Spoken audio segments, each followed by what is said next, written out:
Wai Farida me yasa ba kya son fesar ne? Wallahi ina son shi kawai ja mai aji nake yi.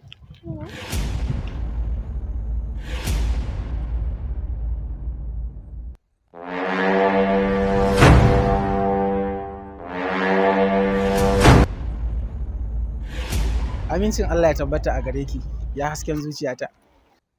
Wutan nefan zuciyanka ne ba hasken zuciyanka. Haba Farida, fesar ɗin nan mutumin kirki.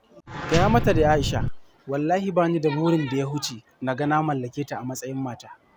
Ko ba mata ba, to idan mafarki kake ka farka, sama ta yi wa yaro, ta haka ka je ka nemi daidai da kai. Kai me haka Farida? Ba a yi wa masoyi. To na yi masa, idan kin ji haushi ki so shi. Kwantar da hankalinki Aisha, dama manyan mutane suna cewa ka nemi auren macen da ta san mutuncin manya. Idan har ba damuwa, ina son ki. Haba, ta yama Aisha za ta so ka bayan amincin da ke tsakaninmu da ita. A haka mu ce. Tabbas zan amince da soyayyar ki domin shi ne karin namijin da nake so. Ina son ki. Iye, daga jan aji?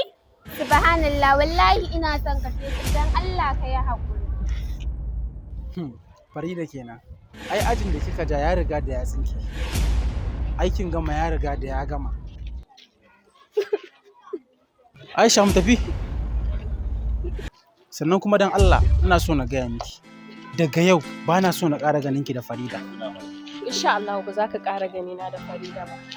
Wai dama kina so na? Ina son ka. Amma baki taɓa gaya min ba. Na gode.